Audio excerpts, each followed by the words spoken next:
Hey everyone, it's Stefanie Garcia, and this is the Art of Becoming series, where we talk all about the journey between where you are right now and where you want to be, and all the stuff that has to happen in between to get you there. If you're ready, let's get started.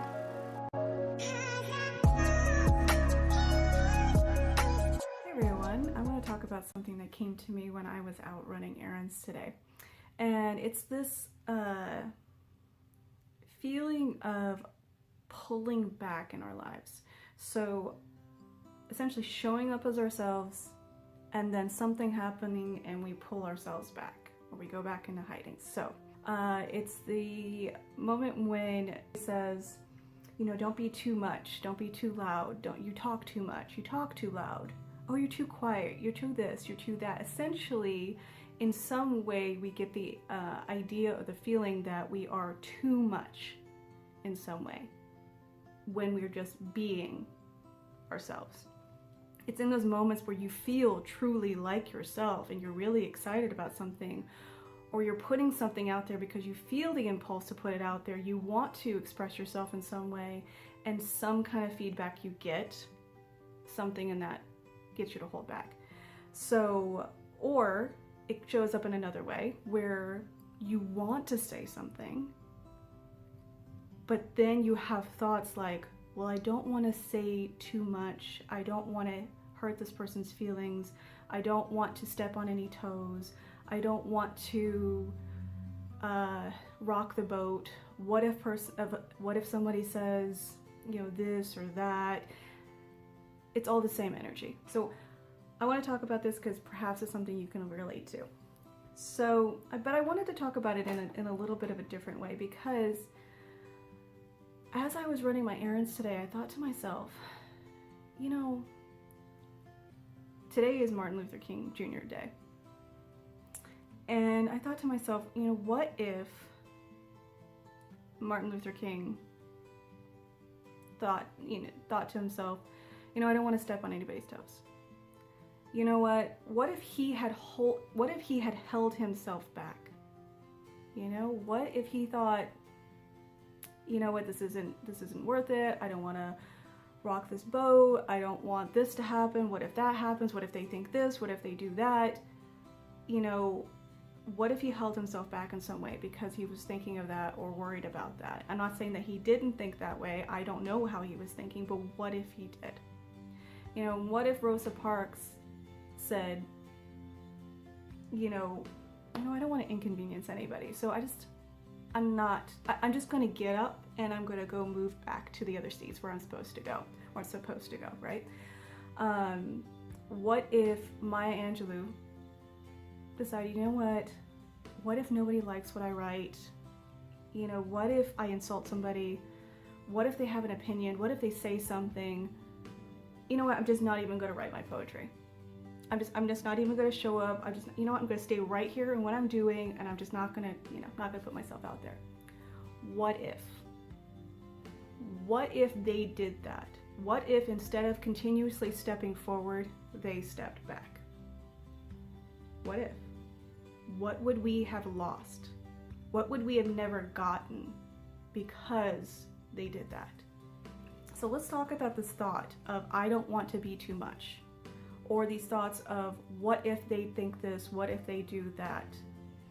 And when I'm looking at that thought, even in my own self, I ask myself, can you live with that? People are going to criticize you. They are going to give you feedback. When you create things that have never been created before, you are going to get a kickback. When you're doing things differently than everybody else has done it, you're going to get some kind of response. And the question to ask yourself is, are you okay with that? Are you okay with that response? Are you okay with people not liking what you have to say? Are you okay with people vocalizing that they don't like what you have to say? Are you okay with people, like when you feel like you need to say something and stand up for yourself, are you okay with somebody maybe getting loud with you? Are you okay with that confrontation? Are you okay with that judgment? And then let's ask it a different way. Are you okay with not expressing it? Are you okay with not putting it out in the world? Are you okay with staying silent? Are you okay with the feelings that come up from staying silent? Are you okay with that uncomfortable feeling of staying in the same space that you were before and no change happening? Are you okay with not putting your work out there in the world? And now that pain and that uncomfortable feeling of knowing you have something to express and not expressing it, are you okay with that?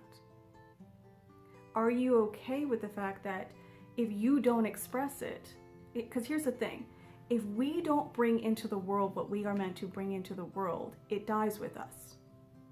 Period. Whatever we are meant to bring into this world, we are meant to bring into this world. And if we do not bring it into this world, if we do not let it come through, it dies with us. So the third question is, are you okay with that?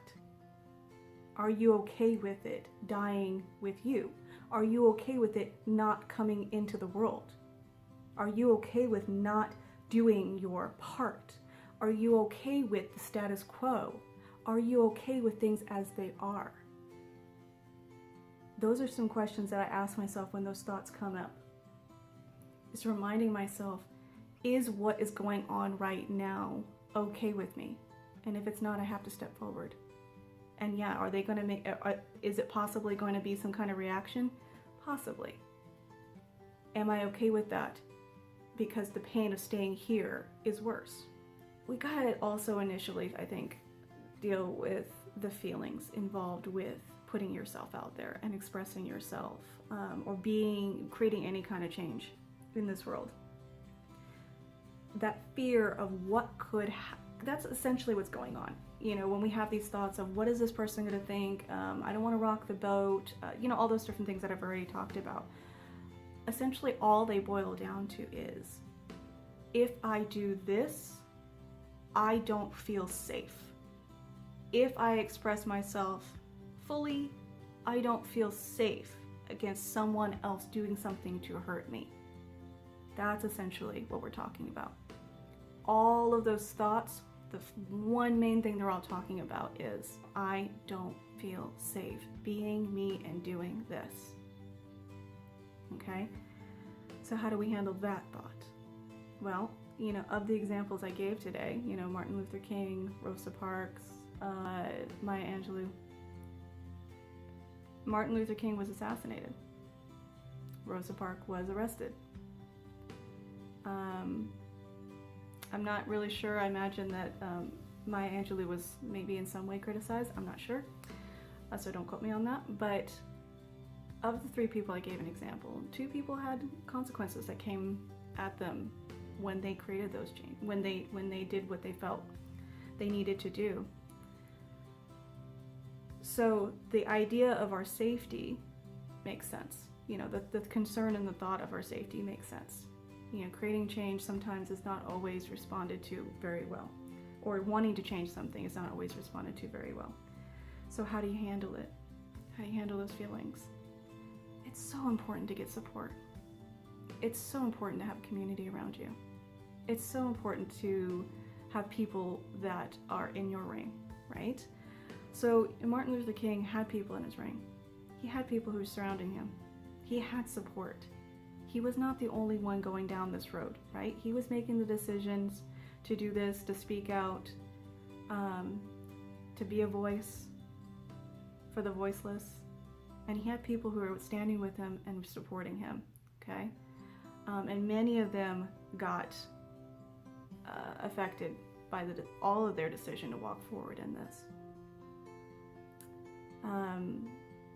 Having support is very important, even if it's that one person. Let's say you are the only person in your family that is wanting to live a new way, and you've got everybody else against you, making comments or whatever, and you feel like you're the only one, but you still feel in your heart and soul that you need to make this change, and you're getting so much criticism. What helps is to find that one person out there, maybe not in your family, but outside of your circle, who does believe in you, who does believe in what you're talking about, who can be that beacon for you, who can be that support when you're feeling down, and can keep saying, let's keep going. Yeah. One of the greatest things that came from Martin Luther King was not only did he stand up and be a voice, and not only did he have people who supported him or who walked with him, when he was assassinated, others continued the movement. Okay, so something also that I remind myself about, and I just want to give you this thought as well.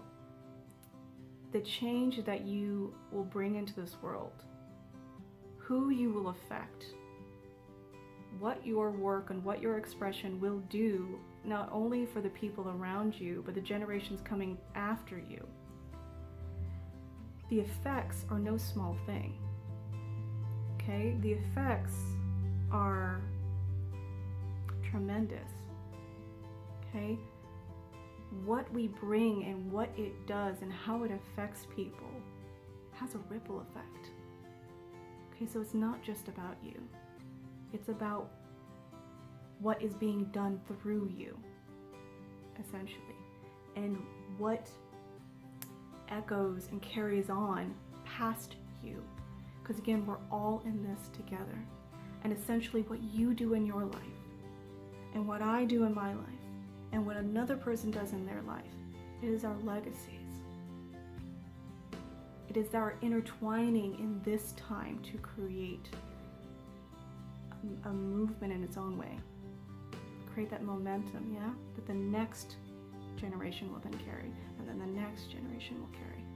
Okay, we seem to be still dealing with a lot of issues that we had 50, 80, 100 years or more ago.